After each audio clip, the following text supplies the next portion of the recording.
కైపెక్కించే పోకళ్ళు కాటేస్తే కాదంటానా ఇప్పుడైనా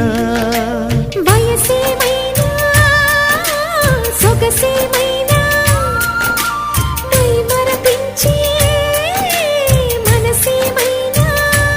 నవ్వు నవరాత్రి నీ కోసం తీసుకువస్తున్నా మైనా ఏమైనావే మన్మథ మాసం అయినా ఎంతైనా ఇది మెత్తని మోసం తీయనైన తీరిక తీర్చమంది కోరిక నీకుతో